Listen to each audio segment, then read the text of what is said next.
Isaías 39, por favor.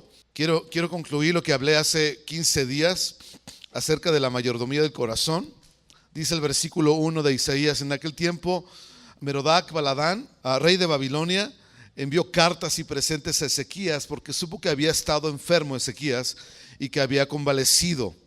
¿Sí? Y se regocijó con ellos Ezequías y les mostró la casa de su tesoro, plata y oro, especias, ungüentos preciosos, toda su casa de armas y todo lo que se hallaba en sus tesoros. No hubo cosa en su casa y en todos sus caminos que Ezequías no les mostrase. Entonces el profeta Isaías vino al rey Ezequías y le dijo: ¿quién dicen estos hombres y de dónde han venido a ti? Y Ezequías le respondió: de tierra muy lejana han venido a mí de Babilonia. Dijo entonces: ¿qué han visto en tu casa? Isaías estaba muy preocupado de que ellos habían visto. Y dijo Ezequías, todo lo que en mi casa han visto, y ninguna cosa hay en mis tesoros que no les haya yo mostrado. Entonces dijo Isaías a Ezequías: oye palabra de Jehová de los ejércitos. He aquí vienen días en que será llevado a Babilonia todo lo que hay en tu casa y todo lo que tus padres han atesorado hasta hoy. Ninguna cosa quedará, dice el Señor. De tus hijos que saldrán de ti y que habrás engendrado, tomarán y serán eunucos en el palacio, o sea, esclavos en el palacio del rey de Babilonia. Y dijo Ezequías a Isaías: la palabra que Dios ha hablado, que has hablado, es buena. Y añadió: a lo menos haya paz y seguridad en mis días. Ahora, si se brinca a Segunda de Reyes capítulo 32, Segunda de Crónicas capítulo 32, vemos el mismo pasaje paralelo, pero con algunos detalles más que no están en Isaías. Segunda de Crónicas 32, versículo 24, dice: en aquel tiempo Ezequías enfermó de muerte y oró a Jehová, quien le respondió y le dio una señal. Mas Ezequías no correspondió al bien que le había sido hecho. Lea conmigo esa frase: mas Ezequías no correspondió al bien que le había sido hecho. Dice: sino que se enalteció o se enorgulleció su corazón, y vino la ira contra él y contra Judá y Jerusalén. Pero Ezequías, después de haber enaltecido su corazón, se humilló él y los moradores de Jerusalén, y no vino sobre ellos la ira de Jehová en los días de Ezequías. Bien, ya hemos visto un poquito acerca de la historia de Ezequías desde que la hermana Dulce nos compartió un poquito ese episodio. Y como vemos, Isaías del capítulo 1 al capítulo 39 es una etapa, un episodio de la historia de Israel que refleja la dinámica bíblica o la narrativa bíblica. Después del capítulo 40 al 66 es otra etapa, otro momento, dos procesos diferentes. Se supondría que el capítulo 39 termina un proceso, termina una etapa, y después de ahí comienza otra, que es una etapa de esperanza, de consolación y de mucha profecía acerca de la obra de Dios y del futuro, hacia con Israel y hacia con nosotros. Pero aquí encontramos el final del capítulo 39 con Ezequías siendo arrogante, siendo un hombre que se enalteció en su corazón. Y vimos que nos dice Crónicas que Ezequías no correspondió al bien que le había sido dada. Diga conmigo: no correspondió al bien. Es decir, Ezequías recibió una gracia, recibió una bendición. ¿Quién sabe cuál fue la gracia y la bendición que Dios le otorgó? Extravida. ¿Extravida cuánto tiempo? 15 años. Dios le dio más a Ezequías. Él estaba enfermo de gravedad, de muerte. Sin embargo, Dios hizo un milagro, escuchó su oración y sus lágrimas y le otorgó 15 años más de vida. Le otorgó ese bien a este hombre, a este rey justo, que hasta ese momento había sido justo. Sin embargo, vemos esa parte al final de su vida que no fue tan buena, ¿verdad? En su mayordomía, la economía de su corazón se devaluó un poquito, ¿verdad? Entonces, queremos decir un par de cosas al respecto. Recuerde que gracia y favor es para el servicio. Gracia y bendición es en nosotros para el servicio de otros. ¿Ok? Ya conmigo: para el servicio de otros. para el bien de otros. Dios le dio una gracia, una bendición y le extendió la vida a Ezequías, pero él se quedó con ella. Se apropió de ella, se quedó con ella y la usó solamente para su disfrute personal y su propia promoción. Porque ya vimos lo que hace. Va como la gente de Babilonia, que era pues un reino importante en la época, se da cuenta de lo que pasa y Ezequías empieza a presumir de los tesoros personales, de los tesoros de la casa de Dios, de muchas cosas en la actitud de enaltecimiento, ¿verdad? De ver todo lo que yo he logrado, mira todo lo que yo tengo, ¿verdad? Y empezó a promocionarse a sí mismo y no correspondió al bien que se le había otorgado, y eso fue una tristeza y una desgracia para él y para el pueblo, porque el pueblo también se enalteció juntamente con él y entró en una actitud equivocada, ¿sí? Y es el típico corazón, la típica persona que dice, bueno, a mí con que Dios me bendiga, a mí con que dame tu favor, Señor, dame tu bendición, y si eso, con que yo esté bien, si yo lo recibo, con que a mí me vaya bien, ¿verdad? Fantástico. Y así hay mucha gente, ¿verdad? Que le dice a Dios o le dice a los demás, quiero más, Señor, quiero más bendición, quiero más de ti, Señor. La pregunta es, ¿para qué quieres más? ¿Sí? Porque si nosotros recibimos favor y bendición solo para quedarnos nosotros y para el beneficio personal, donde a mí me vaya bien, eso no es el objetivo de la bendición. Eso no es el objetivo del favor de Dios. Ese no es el objetivo de recibir un bien de Jehová. Hola. Sí. Pero en nuestra cultura, ¿verdad?, religiosa nos han enseñado que la bendición, que el favor, que el bien que Dios nos da, y pídeselo, ¿verdad? Y pídele a Diosito, y pídele acá y pídele allá, es para que simplemente nuestro deleite y nuestro beneficio personal, y ahí se detiene. ¿Cierto o no? Sí. Pero el objetivo no es ese no es el centro de lo que Dios está tratando de hacer. Entonces, cuando usted pida el favor y anhele el favor y pida la gracia y la bendición de Dios, siempre necesita cambiar su manera de pensar, y no es en mí, pero para los demás. Cualquiera que sea el bien que usted reciba del Señor, sea dinero, sea vida, sea salud, sea una casa, sea un coche, sea un trabajo, sea una promoción, sea un mejor sueldo, es en mí para los demás. Nunca se queda conmigo. ¿Ok? ¿Está bien? Yo pensé que iban a estar más emocionados, así que sí. ¿Sabes que muchos se han quedado en Isaías 39 solo por orgullo? No han pasado a la siguiente etapa de sus vidas en el sentido de la salud, en el sentido espiritual, en el sentido personal, en el sentido de la familia, en el sentido profesional, en el sentido ministerial, en el sentido que tú quieras verlo. Se han quedado en Isaías 39 y no han cerrado ese capítulo por solo orgullo, ¿sí? Por beneficio propio.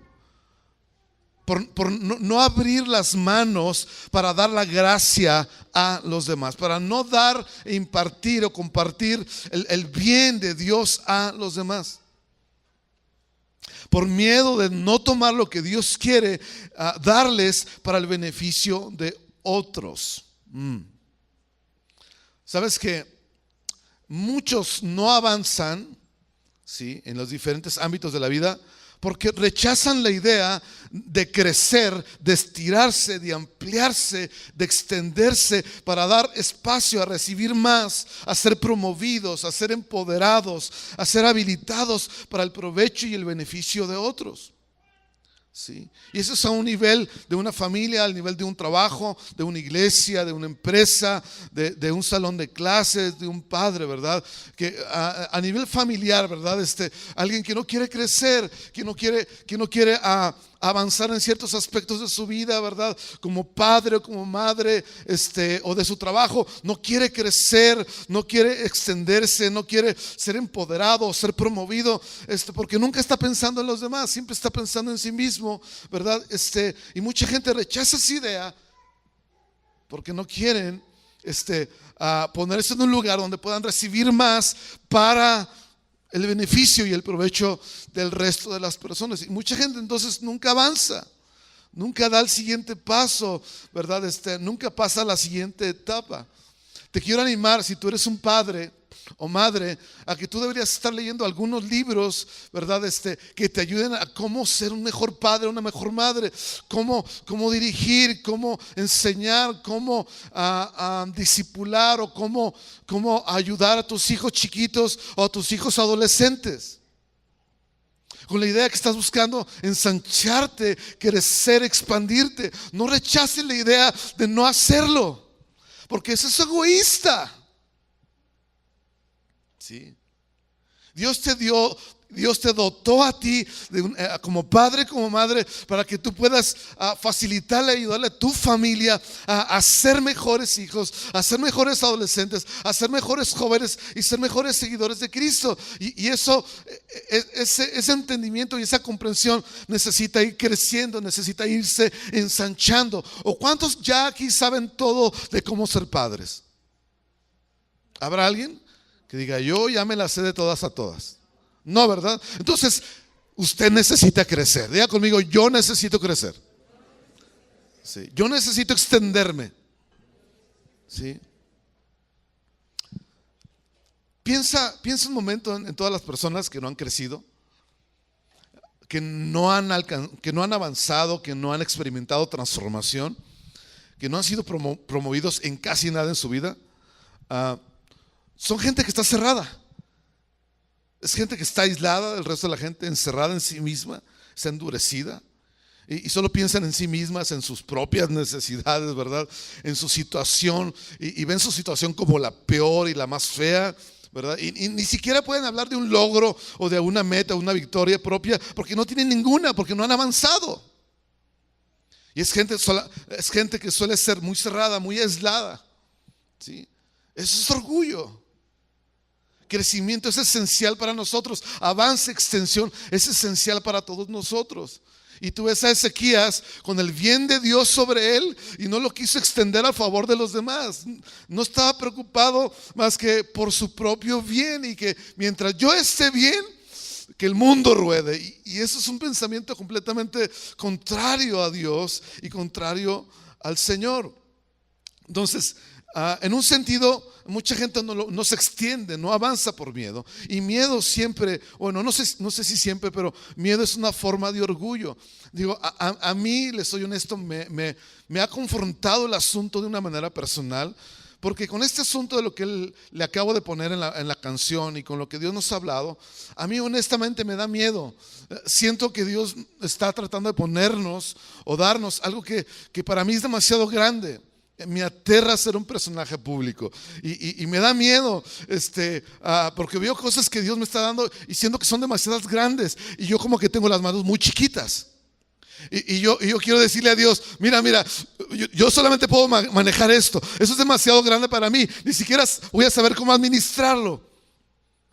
Dios, solamente dame este tamaño. Y Dios dice, no, quiero darte este tamaño. Yo digo, no, Señor, pero mi capacidad es para esto nada más. Y Dios dice, no, quiero darte algo más grande. Y yo digo, no, Señor. Y yo digo, no, Señor. Y Dios dice, sí, Saúl, sí, Saúl. Me pone nervioso. ¿Sí me explico? Pero miedo es una forma de orgullo. Muchas veces limitamos a Dios en lo que Él nos quiere dar. ¿Sí? Le queremos dictar a Dios el tamaño de cosa que nosotros podemos manejar. Y Él quiere siempre darnos más. Pero nosotros queremos decirle que nuestra capacidad es menor que del tamaño de cosa que nosotros, que Él quiere darnos y que nosotros podemos manejar, ¿verdad? Que con más no podemos. Que esto es solamente la cosa que nosotros podemos tener y administrar. Y Dios siempre dice más. Diga conmigo, Dios siempre dice más. Entonces, es orgullo intentar limitar a Dios, ¿sí? Es orgullo tener miedo para recibir más. Es orgullo rechazar el deleite de Dios en darnos regalos, en darnos una mayor medida de lo que Él quiere darnos. Es orgullo. Si alguien no se quiere preparar, si alguien no quiere avanzar en cualquier ámbito de la vida, sea, repito, espiritual, sea profesional, sea ministerial, sea familiar, en el ámbito que tú estés, es una forma de orgullo. Porque no quieres ampliarte, porque Dios quiere darte más para que el bien que Dios te dé sea usado y pueda ser una herramienta y un medio para bendecir a otros. Están muy serios. ¿Sí me está captando? Y tú puedes ver en el Nuevo Testamento, en las parábolas principalmente de los talentos, Dios le dio a una cantidad determinada de dinero, a otro le dio otra cantidad determinada, a otro le dio otra cantidad determinada, y al final algunos trabajan con eso y lo hacen crecer, lo hacen avanzar, lo hacen extender, ¿verdad? Y uno no hace nada con eso. ¿Qué es lo que sucede con los que sí hicieron avanzar y negociaron y trabajaron con el dinero que recibieron? ¿Qué pasó? ¿Qué Dios hizo con ellos? Les dio más. A este dale otros 5, a este dale otros 10. Porque siempre en el esquema y en el pensamiento y en el corazón de Dios es darte más, es que te extiendas. ¿Sí? Y es orgullo no querer trabajar, no querer recibir más, porque Dios siempre está pensando en darte más, en poner más en tus manos. Como padre, como madre, como hijo, como estudiante, como empleado, como patrón. Me explico, Dios siempre quiere extender más de lo que ya te dio, quiere poner más. ¿Sí? ¿Qué pasó con el que no hizo nada? Siervo, ¿qué le dijo? Siervo malvado y ¿cómo le dice? Infiel, algo así. Malo, ¿cómo era? ¿Sí? Inútil, ¿verdad? ¿Por qué? Se suponía que él debería haber producido. Porque es malvado, es orgullo en el corazón. Entienda que la maldad siempre tiene que ver con el orgullo. Y Dios le llama malvado porque en lugar de ver por los intereses de su amo, vio por sí mismo, vio por su seguridad, en lugar de ver por los intereses del su Señor. Y lo convirtió en un malvado porque estuvo en un lugar de orgullo. Porque Dios siempre está pensando en que tú y yo crezcamos, avancemos aún más allá de la medida que nosotros a veces sentimos que podemos manejar. ¿Cuánto les aterra manejar más de lo que sienten que pueden? Ok, como 5. Todos los demás han de ser bien valientes, ¿verdad? Pero ¿verdad que da miedo? Dices, sí, híjole, ¿verdad? Sí da miedo, pero ¿sabes qué? Ese es el corazón de Dios para su pueblo. Ese es el corazón de Dios para su iglesia. Y para cada uno de nosotros. Entonces, si vas a pedir más y quieres la bendición de Dios, tienes que pensar que es con ese objetivo, con ese propósito. ¿Cuántos quieren más bendición? ¿Cuántos quieren más de Dios? ¿Seguros? Ok, fantástico. Ok, ahora, pensando en la mayordomía del corazón, en el orgullo de Ezequías,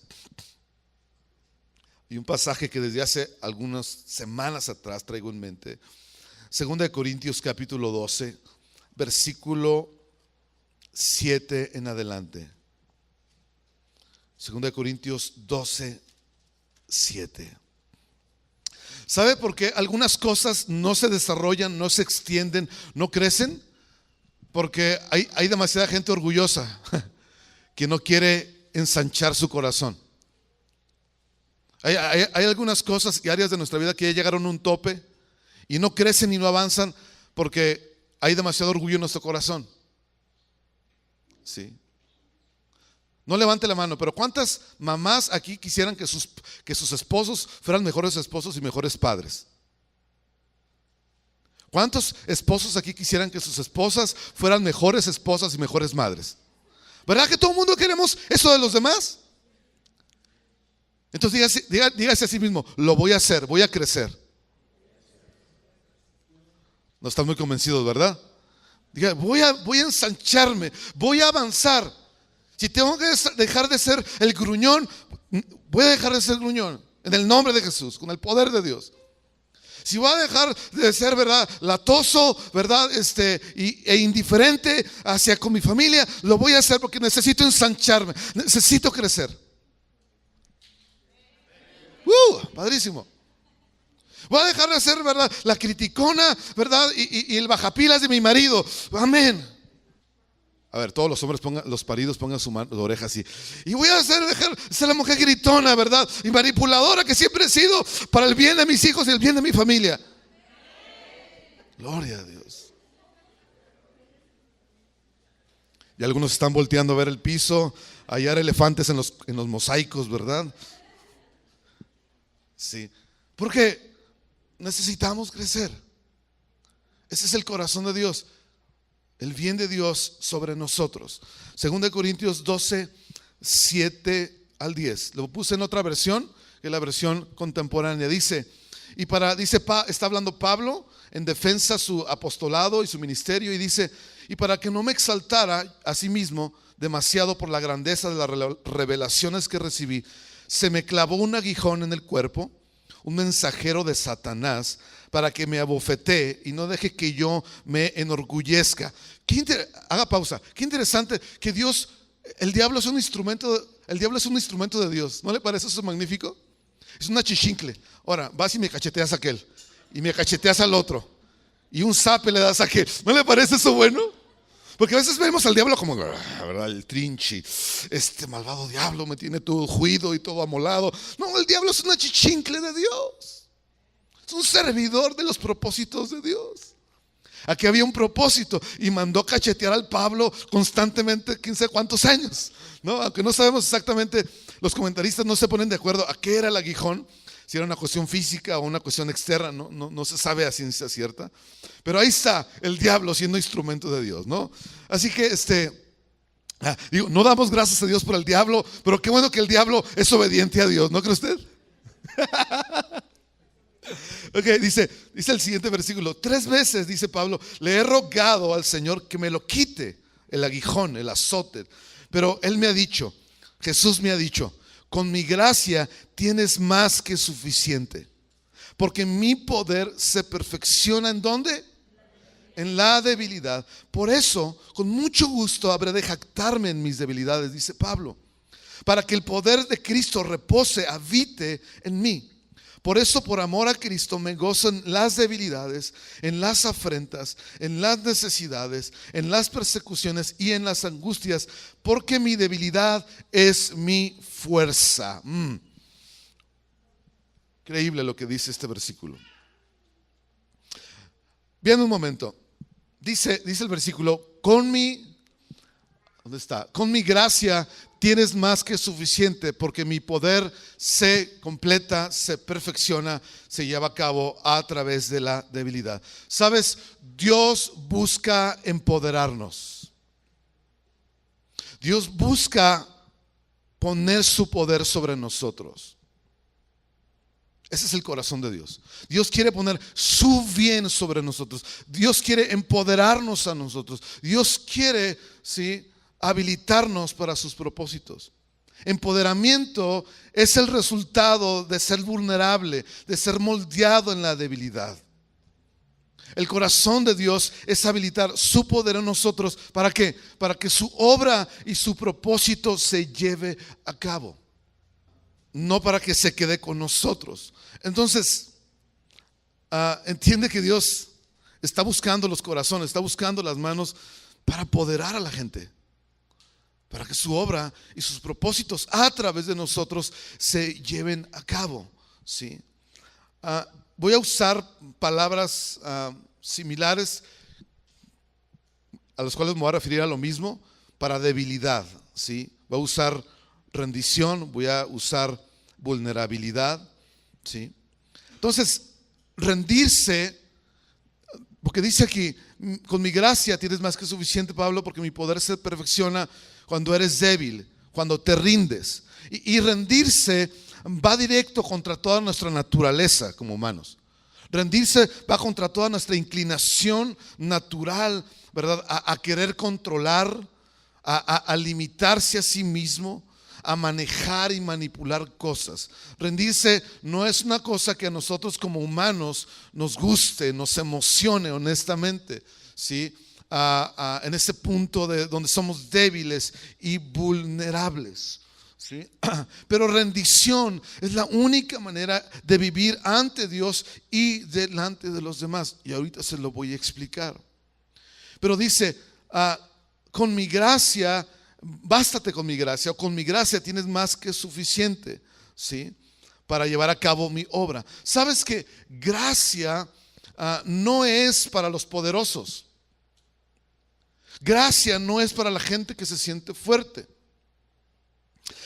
Gracia no es para los autosuficientes, ni para la gente que se siente muy capaz. Gracia es para los débiles, es para los vulnerables, es para los que se rinden.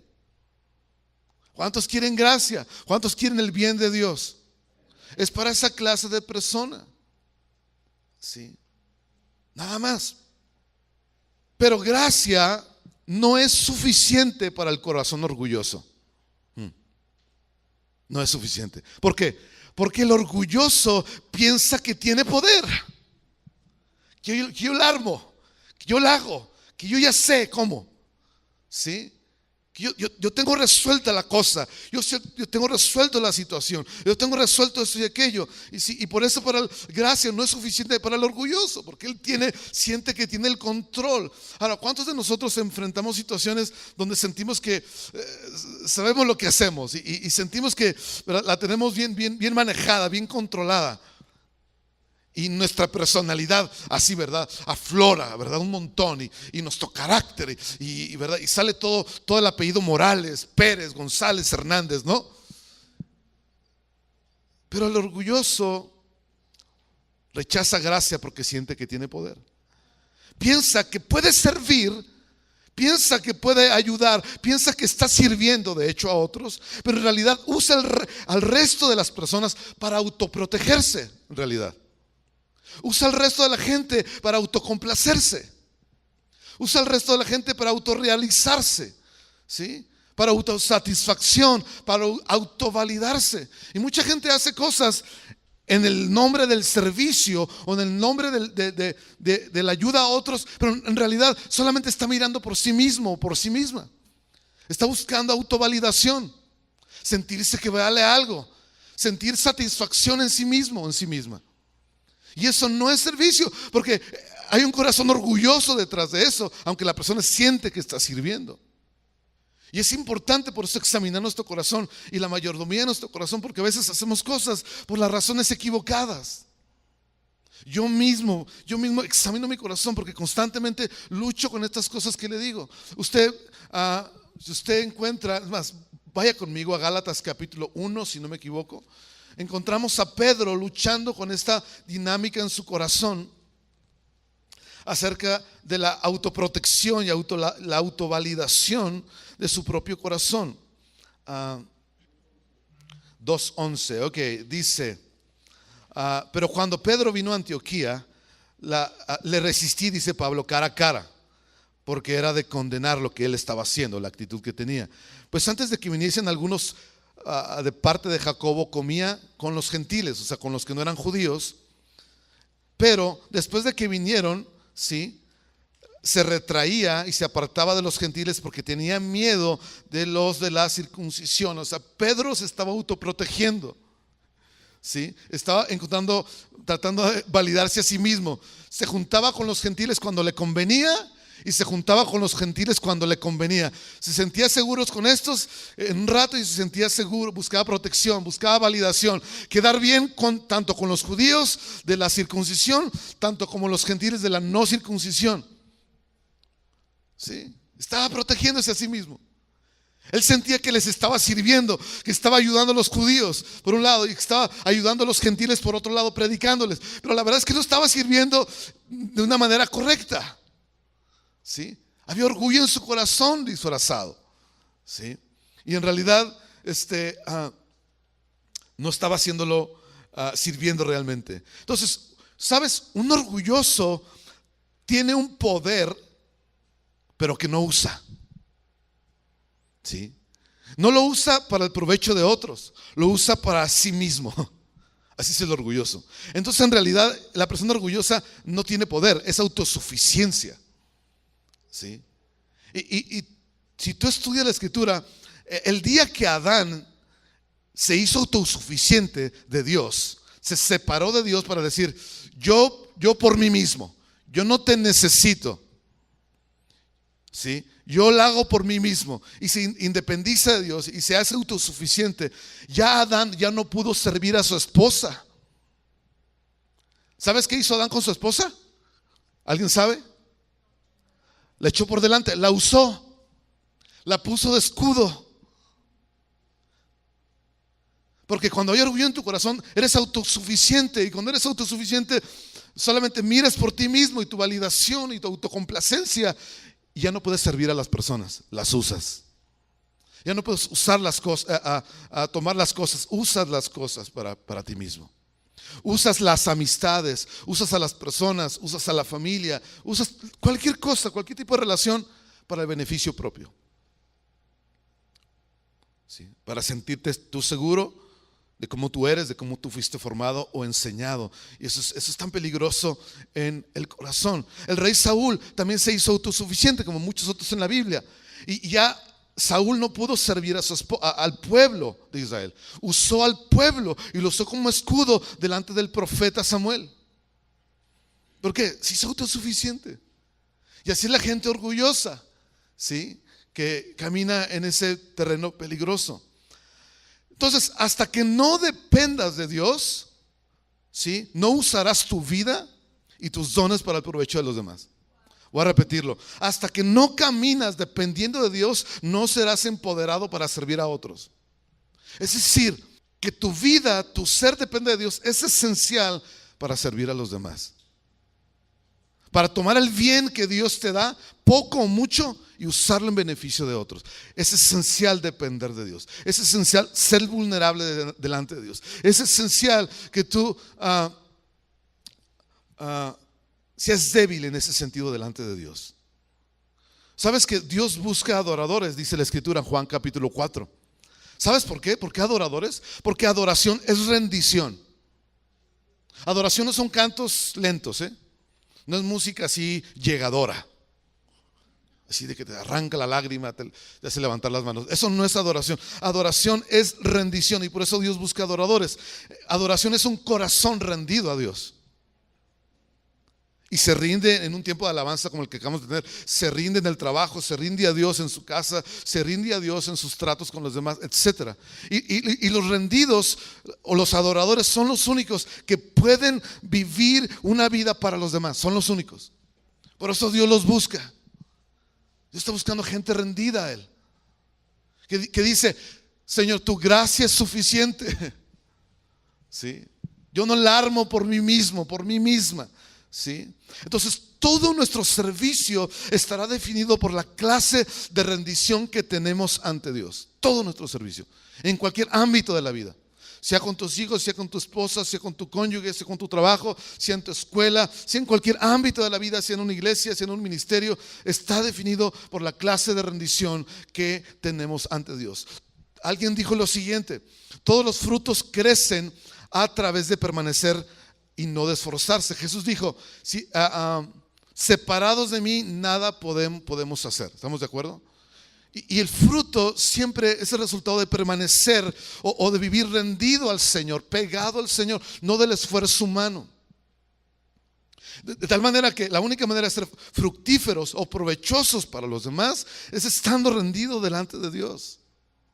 Es vivir y rendido delante de Dios no me refiero a que usted se la pasa orando 6 horas todos los días, sino una vida rendida al Señor. Amén. Entonces, si leemos Corintios de nuevo, le hago la pregunta, Corintios 10, 2 Corintios 10. ¿En qué sentido, en qué contexto es que Pablo fue insultado, vivió necesidades, se vio limitadísimo en muchos sentidos económicos, de amistades, de recursos? ¿En qué contexto Pablo fue perseguido y tuvo enormes dificultades y vivió muchas angustias? Según el pasaje, ¿en qué contexto hizo y vivió todo eso? Bueno, lo hizo siempre en el contexto del servicio a la gente, en el contexto de llevarles el mensaje a las personas y de enseñarle al pueblo de Dios y a las naciones. Fue en ese contexto. Es decir, Pablo tenía una fuerza, Pablo tenía una determinación, un poder para ir y servir y proclamar, pero asombroso, gruesísimo. ¿De dónde salía ese poder? ¿De dónde emanaba esa capacidad? ¿De dónde? De la poderosa gracia que fluía a través de un corazón rendido. Gracia fluye, poder fluye a través de corazones rendidos, nada más. Sí. Y por eso Ezequías ya no pudo comunicar gracia ni poder. Tuvo un bien, pero se quedó con él. Sí, se autoprotegió, autosatisfacción, y ya no pudo, sí, gracia y poder fluir a través de él. ¿Sabes que gracia es suficiente para el débil, para el rendido?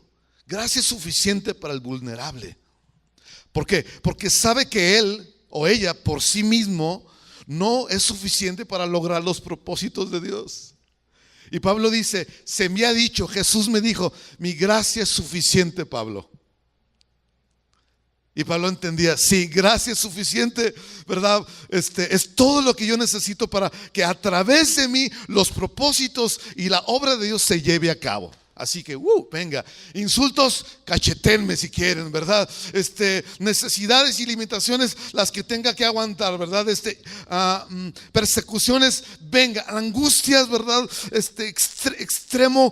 Extremas tensiones, que es lo que significa la palabra griega, las que sean, porque la gracia de Dios es suficiente para que a través de ella yo haga lo que Dios me ha llamado a hacer. Gracia es suficiente para el corazón rendido. Gracia también es suficiente para el pecador, porque sabe que él o ella por sí mismo no es suficiente para ser aceptado por Dios. Y entonces un pecador dice, Dios, tu gracia es suficiente. Yo no puedo hacer nada para congraciarme contigo. Yo no puedo hacer para agradarte. Yo no puedo hacer nada para que me aceptes. Tu gracia es suficiente para mí. Es todo lo que yo necesito. Y entonces el pecador es reconciliado con Dios. Sí. Entonces el servicio, escúcheme bien, una vida vivida para otros, para los demás, es un llamado muy alto. Ya conmigo, es un llamado muy alto. Sí. Vivir para los demás es un llamado que requiere toda tu rendición. Porque no se puede vivir la vida para los demás si tú no vives una vida rendida delante del Señor, vulnerable delante de Dios. ¿Sabes que la palabra débil en el griego, o debilidad, que se usa en el pasaje en diferentes puntos, habla de alguien enfermo, incapaz de hacer algo por sí mismo? Dice, en esos incapaces o enfermos es que mi poder se completa, mi obra se lleva a cabo. Sí. Y la gracia poderosa de Dios puede fluir fantásticamente a través de un corazón rendido. ¿Cuántos quieren gracia poderosa? Sí. De nuevo el pasaje dice, con mi gracia tienes más que suficiente, porque mi poder se perfecciona, se completa, se lleva a cabo en la debilidad. Por eso, con mucho gusto, dice Pablo, habré de jactarme o de presumir en mis debilidades otra vez. ¿Para qué? Para que el poder de Dios, de Cristo, repose en mí. La palabra repose habla de un tabernáculo, ¿sí? Que Dios quiere hacer su habitación, hacer de nosotros la habitación de su poder. ¿Puedes imaginarte? O sea, el llamado de Dios es muy alto para nosotros. No es como que, ¿verdad? Una salpicadita de algo. No, Dios quiere hacer reposar su poder y su gracia en nosotros, a través de nosotros, para el resto de las personas. Sí. Y termino con Santiago, capítulo 4, versículo 6. Dice Santiago, que fue medio hermano de Jesús, dice, pero Él da mayor gracia. Por esto dice, Dios resiste a los soberbios y da gracia ¿a quién? A los humildes. Por eso dice, sométete pues a Dios y resistid al diablo y huirá de vosotros. ¿Qué es lo que, si se fija la clase de medida de gracia que Dios quiere darte? ¿Cómo es? Mayor. Dios da mayor gracia, una mayor medida de su poder. Sí. Y se la da, dice el versículo, da gracia a los humildes. ¿A quiénes? A los débiles, a la gente rendida. Sí. A la gente que se doblega, que se hace vulnerable a sí misma. Sí. Entonces, si tú eres un padre, una madre, dices, ok, Señor, necesito ponerme en un lugar. Eres un esposo, una esposa, un lugar donde yo no sé cómo amar a mi señora. Yo no sé cómo educar a mis hijos. Señor, ayúdame, no tengo la capacidad. Ayúdame, Señor. No la hago por mí misma, no la hago por mí mismo. Habilítame, dame tu gracia, dame tu poder para poderlo hacer. Porque no le puedo quitar lo rebelde ni a palazos, ni a chanclazos. Sí. Y cuando la persona se rinde al Señor, entonces gracia poderosa fluye. Y dices, es que a mí no me entran las matemáticas, ¿verdad? Por más que le macheteo y una plana tras la otra. Señor, dame gracia, no la armo. Yo no nací para las matemáticas. ¿Para qué las voy a usar si voy a vender tamales? O sea, Dios, ayúdame. Pero sí me entiende. Un punto donde tú entiendes, yo no la armo. Yo le he dicho al Señor, o sea, yo como pastor, ¿verdad? No estoy seguro si debería ser pastor, porque yo me veo a mí mismo, yo no lo hago, yo siento que no puedo, yo siento que no tengo la capacidad, que pierdo el rumbo, pierdo el norte, ¿verdad? ¿Verdad? Con esto de la música, yo no quiero, a mí me da terror y me da pavor, ¿verdad? Digo, puedo hacer canciones, pero no me pongas a hacer otra cosa más grande que eso, ¿verdad? Pero Dios dice, ¿verdad? Ríndete, abre, ensancha tu corazón, porque mi gracia quiere ir a través de ustedes. Amén. Entonces todos nos encontramos en diferentes puntos de la vida donde necesitamos funcionar así. Pablo habla estas cosas en un contexto donde había un grupo de gente que se creían los superapóstoles dotados, capaces de cambiar el mundo. Y Pablo se pone en el otro lado y dice, no, hombre, ve a este pobre débil. Ve a este pobre que no tiene mucha capacidad en sí mismo, ¿verdad? Pero el poder de Dios reposa sobre mí. Y entonces no solamente aguanto sufrimiento hasta muerte, sino que además cosas poderosas suceden a través de mí. Y los otros que se creían muy picudos, muy capaces, pues seguramente se quedaron desarmados, porque ¿qué le podían decir? O sea, Pablo no se puso al tú por tú de que, no, mira, si yo también soy bien picudo, yo también hablo muy padre, a mí me sale la cosa muy chido, yo sé manejar y administrar esto muy bien. No, Pablo dijo, ¿verdad? Irónicamente, la gracia de Dios es suficiente, no necesito ninguna otra cosa. Lo único que tú y yo necesitamos para llevar a cabo el plan de Dios, los propósitos de Dios, sea en tu casa, tu trabajo, la escuela, la iglesia o en cualquier ámbito, es gracia, a través de la cual al recibirla y digas es suficiente, el poder de Dios puede fluir. Y donde sabes que tú sabes, como esposo, como hijo, estudiante, patrón, empleado, lo que sea que tú seas en la vida o que Dios te llame a hacer, si es, lo único que necesito es su gracia. Yo no puedo, yo no la armo. Sí. Amén. Entonces, ¿cuántos quieren eso? Ahora, vamos a ser honestos, ¿cuántos de nosotros lidiamos con el orgullo?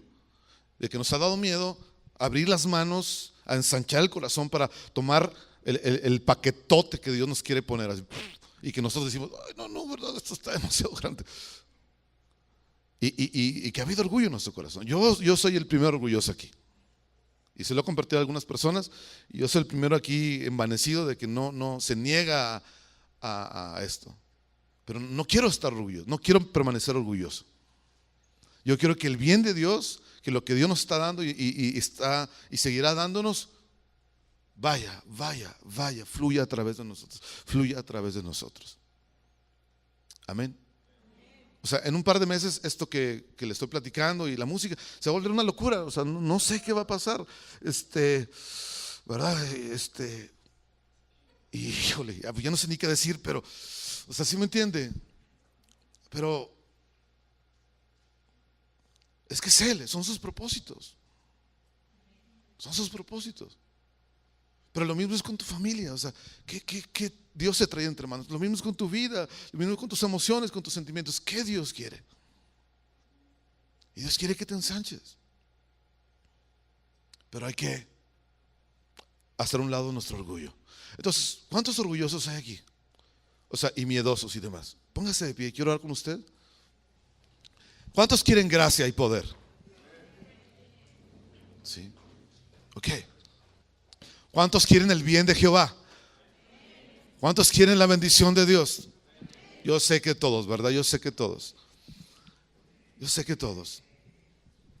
Espero le esté ayudando a entender por qué Dios no lo quiere dar y para qué razón Dios no lo quiere otorgar y en una medida mayor, una mayor gracia. ¿Sí?